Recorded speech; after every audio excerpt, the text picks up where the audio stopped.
Ambagaon mission सकआव गंसे गावारि super speciality hospital गायसनदों। सा सानजा भारतआवनो सावस्रिनि आंखालखौ सुफुंगोन मिजिं खालामदों रायजो राजाफोरा। उदालगुरि जिल्लानि आम्बागाव मिशन सकआव दिनै गोजौ थाखोनि गावारि मेडिकेल गायसननो लाहार फाहार। डेभिडसन ब्रबा मेमोरियल सुपार हस्पिटाल मुंनि हस्पिटालनि सोरगिदिं बेरानि गाहाय खुन्थिया गायसननाय गोथार हाबाफारियाव हस्पिटालनि बिगोमा चित्तरन्जन ब्रबा, बीबीसीनि लोगो आफादगिरि, सावस्रि बिफाननि जयेन्ट डिरेक्टर, सावस्रिगिरि, समाज सिबियारि, मिरु योगा सामलाय आफादनि आफादगिरि रामेश्वर बसुमतारी, मिशनारि मण्डली, पास्टरफोर, सोलोंथाइगिरि, आम्बागाव दखरा एबसुनि गाहाय नेहाथारि अमित दैमारिजों लोगोसे गोबां समाज अनसायगिरि रायजो राजाफोरा बाहागो लाना सुपार स्पेशियलिटी हस्पिटाल बानायनो मोजां खामानि मावनायनि थाखाय नुजाथिनाय सुबुंफोरा गोजोननाय आरो जौगानाय हास्थायो। চিকিৎসালয় লাগে না মইতো ইয়াৰে লোকেল ইয়াতে সৰুৰ পৰা ইয়াতে ডাউন হৈছোঁ আৰু এই বৃহৎ অঞ্চলত আমাৰ মানে এই চিকিৎসা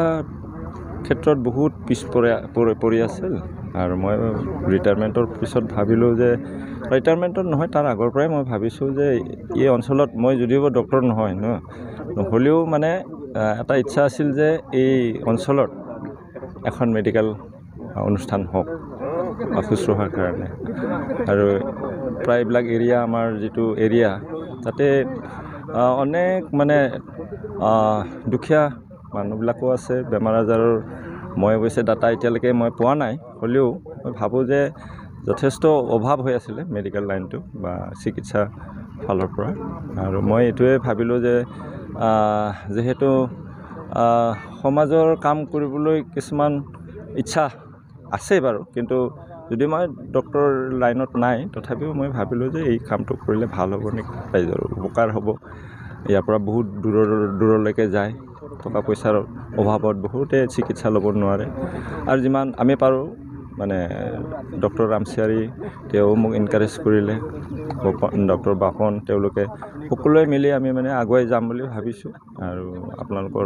ৰাইজৰ আশীৰ্বাদ লাগিব এইটো মোৰ মানে দেউতা 1952 MLA আছিলে আৰু দেউতাৰ নামতেই ডেভিডson ভবৰা মেমোৰিয়েল হস্পিটাল বুলি নামাকৰণ কৰি আমি মানে আৰম্ভ কৰিছোঁ। কিমানজন বেড কিমানজনৰ বেমাৰী বেড এইটো একচুৱেলি আমি আমাৰ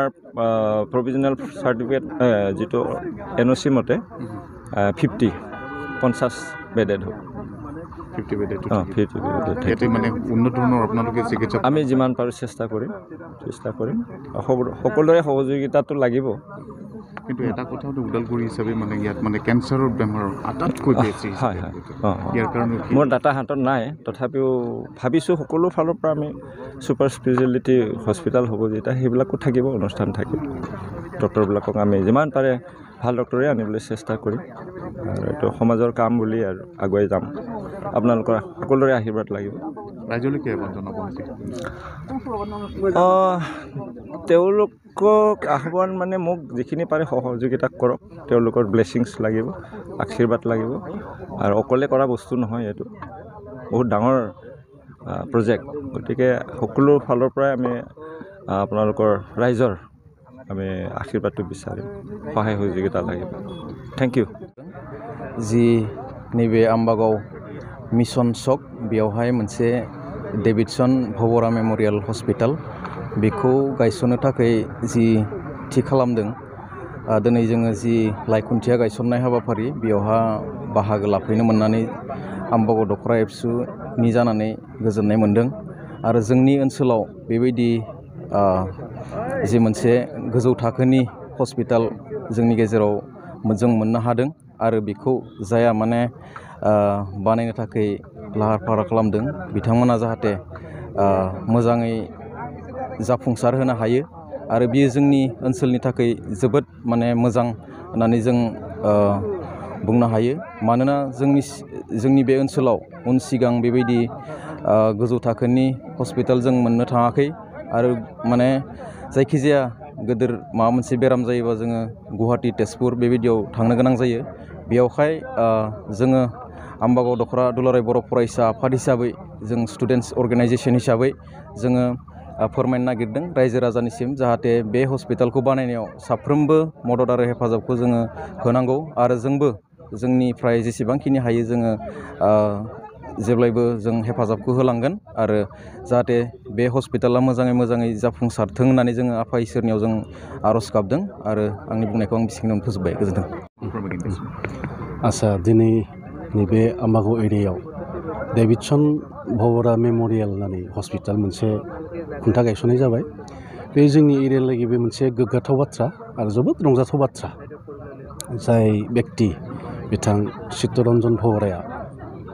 बे खामानिखौ मावनो थाखाय आवगायबाय बिथांखौ माने बाख्नायनो गोनां। बिथाङा जे बेबायदि मोनसे गेदेर खामानिखौ सानखांनानै दिनै बेबायदि खुन्था गायसनबाय। दिनै बे हस्पिटाला जोंनि लागै मोनसे माने मा बुंगोन जोबोद मोजां खामानि जागोन। जोंहा बे ओनसोलनि बेमारिफोरा जुदि सिटिफोराव थांनांगौ जायोब्ला बा तेजपुर बा गुवाहाटि दुखिया दरिद्रफोरा जोबोद खस्थ' मोनो आरो मालाबा जुदि हर समाव जुदि बेमारिफ्रा गोब्राब लोमजायोब्ला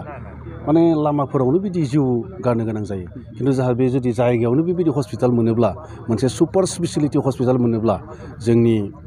बेरामिफ्रा निस्सय बहुद रिलिफ मोनगोन। आरो आं फोथायो बे हस्पिटाला बे जोंनि एरियानि थाखायल' मुंदांखा जानाय नङा, सारा आसाम सारा इन्डियायावनो बे मोनसे मुंदांखा जागोन आरो जोंनि रायजो राजानि थाखाय बे हस्पिटाला जोबोद मोनसे मोजां जागोन। आरो जों बयबो रायजो राजाया बे हस्पिटालखौ लुखांनायाव आरो